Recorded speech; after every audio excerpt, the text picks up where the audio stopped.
Assalamualaikum Mbak, hari ini kita akan coba untuk masuk lagi ya.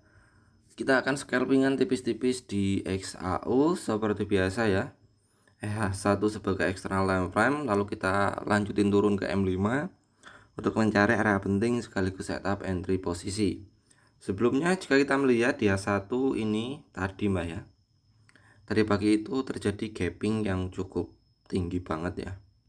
Entah ini nanti ketutup apa enggak gapingnya, karena kalau XAU itu kadang-kadang dia ngambil gap dulu, nutup gap lah ya, tapi kadang-kadang dia nggak nutup gap langsung naik. Cuman di sini jika kita melihat ya, selama gapingnya ini belum ketutup ya, berarti kan momentumnya atau kekuatan marketnya dia satu itu bullish Mbak ya. Jadi kita cari set untuk bisa entry buy posisi. Ke DM5 kita akan melihat beberapa area penting ya. Apakah ada yang masih press? Di sini ini sudah nggak fresh ya, sudah keambil. Di sini sudah nggak fresh lagi. Berarti di sini, Mbak. Di sini ada area penting yang masih press.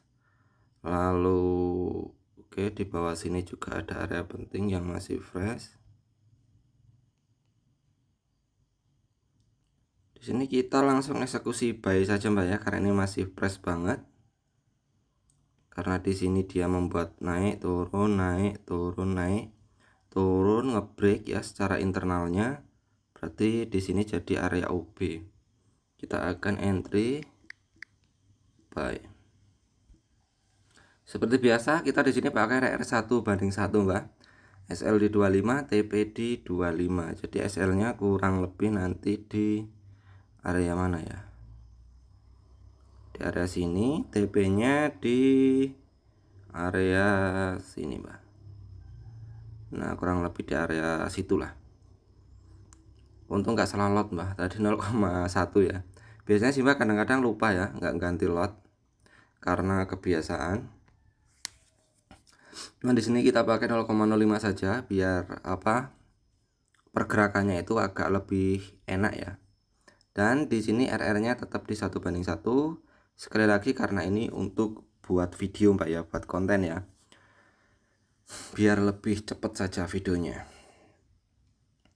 Jadi kalau scalping Simba ya cuman kayak gini saja. Dia satu sebagai external time frame untuk melihat momentumnya. Di M5 cukup tandai area penting yang masih fresh ya. Setelah itu jika dia sudah ada pelemahan momen, kita bisa melakukan buy ataupun sell ya. Dengan target TPSL itu tergantung resiko masing-masing trader ya. Bisa 1:1, bisa 1:2. Dan di sini Simba pakai RR1:1. Oke, kita tunggu sebentar, Mbak. Jadi konsep untuk trading scalping ini sebenarnya bisa diterapkan juga untuk di swing ya. Cuman kalau di swing itu kita melihatnya itu dari structure marketnya. Ya, structure marketnya itu dia bullish atau bearish, lalu lompatin 2 time frame, cari area penting untuk setup entry posisi ya. Tunggu dia pelemahan, ada pelemahan momentum baru masuk. Kalau di scalpingan H1 sebagai eksternal untuk melihat momentum pergerakannya, di M5 sama saja kita tandai area penting, tunggu pelemahan harga baru kita masuk entry. Seperti itu, Mbak.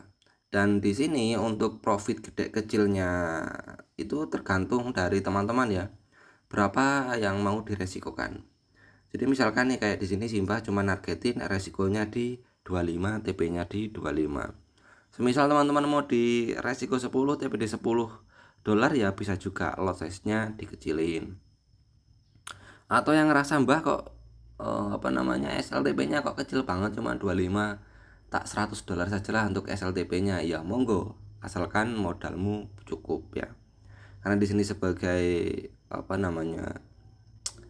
bahan edukasi saja ya, itu kita gunakan SLTP sesuai kemampuan atau mengukur modal yang kita miliki. Jadi sekiranya modal yang atau SLTP yang Siba gunakan ini terlalu besar ya, di 25 ya teman-teman kecilin alias lotnya dikecilin. Cuman kalau ngerasa ini kok kekecilan banget ya, kurang gede, ya teman-teman bisa gedein sendiri ya untuk SLTP nya. yaitu lotnya digedein, misalkan di 0,1 atau di 0,2. Ini Simbah ngomongnya agak susah ya, karena yakin gak enak badan. Tapi yang jelas seperti yang Simbah jelaskan di video-video sebelumnya, bahwa kalau kita scalping kayak gini Mbak, itu yang paling penting itu plannya Mbak ya. Jadi kalau semisal sampai niatnya itu scalping, ya scalpingan saja ya, jangan dicampur-campur. Semisal nih akun ini untuk scalping, lalu begitu sampean masuk larinya ke swing, nah itu yang bikin rusak Mbak ya, bikin rusak mental kita juga. Kenapa? Kalau sampean ingin scalping atau swing, itu pastikan punya akun yang berbeda. Semisal nih akun ini untuk scalpingan, lalu akun yang satunya lagi itu untuk swing. Jadi harus dibedakan Mbak ya, harus dibedakan mana akun untuk swing, mana akun untuk scalping. Jadi nanti metodenya itu nggak campur-campur gitu. Misalkan wah ini ada momen nih bagus untuk scalping, ya udah pakai akun yang ini yang digunakan untuk scalpingan. Karena kenapa? Karena scalpingan itu dia ngambilnya cuman pendek-pendek saja Mbak ya. Jadi kita ngambilnya itu dari area penting ke area penting ya. Dan itu pun kita menggunakan M5 di TF kecil. Jadi kalau basicnya atau analisanya itu scalping, lalu sampai pakai untuk swing trade, ya itu nggak ketemu. Rata-rata SL-mu gampang kena. Beda, jadi harus bedakan ya, mana analisa untuk scalping, mana analisa untuk swing ya. Kalau untuk swing kan kita melihat structure marketnya tuh, dia pergerakannya bullish atau bearish. Setelah itu masuk ke M5, cari area-area penting ya, area-area penting, lalu kita tunggu pelemahan harga di situ, ada konfirmasi entry, kita entry. Kalau di scalping, kita cukup melihat secara jangka pendeknya saja, H1 sebagai patokan eksternal. Kita lihat apakah di situ pergerakannya, momentumnya itu kemana, apakah bullish ataupun bearish. Setelah itu kita masuk ke M5, cari area penting yang masih fresh, kita tungguin di situ. Jika ada pelemahan harga, kita bisa masuk. Tetapi jika saat dia masuk ke area penting seperti ini, tetapi pergerakan market itu momentumnya tetap kuat alias nggak ada pelemahan harga, berarti ada indikasi area ini akan kejebol. Paham Mbak ya? Jadi mau scalping, mau swing itu pada dasarnya sama saja Mbak ya, tergantung kebiasaan atau gaya trading sampean. Yang jelas pada intinya itu di manajemen resiko Mbak ya. Mau swing, mau scalping, jika manajemen resikomu buruk, ya tetap aja nggak sampai Mbak. Akunmu nggak bisa berkembang alias bisa habis di tengah jalan. Karena banyak orang yang mengira gaya trading Simbah atau kayak scalping kayak gini itu udah nunggunya momentumnya lama-lama, ujung-ujungnya cuman ABC. ABC sama scalping kayak gini beda Mbak. ABC itu kan asal biru close ya, biru dikit close. Sedangkan yang Simbah terapkan di sini itu kita pakai risk and reward ratio. Risknya berapa, rewardnya berapa ya. Seperti di video-video Simbah sebelumnya, rewardnya kita pakai di 25, SL-nya pun di 25. Jadi kita pakai RR 1:1. Kalau kita pakai risk and reward ratio itu bukan ABC, cuman gaya trading kita itu memang cepat ya. Kalau trading ABC itu kan dia nggak memperdulikan resiko. Yang penting dia biru dikit, mau dia profit $1, $2, close. Lalu dia entry lagi. Kalau floating biarkan ya. Mau dia floating sampai $5, $10, bahkan $50 dibiarkan. Nanti kalau pas dia naik profit $5, close. Nah, itu baru asal biru close. Tapi kalau scalping kayak gini itu kan kita tetap pakai manajemen risiko. Di sini sudah Simbah jelaskan ya, sering Simbah jelaskan. Saat teman-teman mau menentukan ya, mau masuk di market, itu tentukan terlebih dahulu mau scalping atau mau swing. Setelah teman-teman tentukan nih, misalkan aku mau scalping nih atau mau swing ya, setelah itu pakai metode apa yang mau digunakan. Bisa metode breakout, order block, atau metode area penting seperti yang Simbah jelaskan ya, H1 eksternal, lalu turunin di M5 untuk mencari area penting. Nah, itu salah satu metode. Setelah ketemu metodenya, tentukan manajemen resikomu ya. Jadi saat kita mau masuk di market itu pastikan atur dulu resikonya di berapa. Nah, kalau sudah diatur resikonya, baru tentukan TP-nya. Kalau pakai R1:1 ya, misal SL di 25 ya TP di 25. Kalau 1:2, SL-nya di 25 berarti TP-nya di 50. seperti yang Simbah lakukan ini. Niat Simbah tradingnya mau apa? Scalpingnya. Ini Simbah mau scalping. Metode yang Simbah gunakan H1 sebagai eksternal, M5 sebagai internalnya untuk mencari titik-titik area penting yang masih fresh ya, untuk melakukan setup entry posisi. Itu metodenya. Lalu manajemen resikonya. Nah, manajemen resikonya di sini Simbah pakai $25 setiap kali entry posisi. Ya kan? $5 $25 setiap kali entry posisi dengan rewardnya juga di 25 karena Simbah pakai RR 1:2. Wis selesai.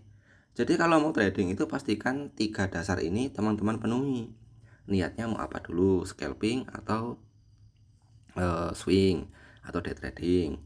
Setelah itu yang kedua, pakai metode apa dulu? Ya. Metode breakout atau metode seperti yang Simbah gunakan ini sama juga metode ya. Setelah menentukan metodenya, baru tentukan manajemen resikonya. Jadi jangan dua ini diambil tapi manajemen resikonya itu nggak ditentukan. Nah itu yang repot juga Mbak. Karena yang paling penting itu di manajemen resiko. Kalau masalah metode teknikal itu ngikut aja sih ya. Karena itu kayak buku panduan agar memudahkan kita itu melakukan entry posisi. Yang paling penting itu di porsi yang ketiga ini, di manajemen risiko. Kenapa? Karena kalau manajemen risikomu itu rusak ya, mau pakai metode apapun ya tetap aja rusak, Mbak. Begitupun sebaliknya, jika manajemen risikomu ini bagus ya, mau sampai hanya mengandalkan support resisten saja itu pun juga bisa berkembang akunnya. Cuman berbeda dengan metode yang sudah akurasinya cukup tinggi gitu ya. Seperti yang Simbah gunakan ini, kita pakai A1 sebagai eksternal, M5 sebagai area penting. Setelah itu kita tentukan manajemen resiko. Di sini Simbah pakai 25 sebagai manajemen resikonya ya setiap kita entry. Karena di sini Simbah pakai RR 1:1, jadi di 25, TP juga di 25. Aduh apa? Ini apa isi rada ra kepenak ya. Iki gobios lho ya aku.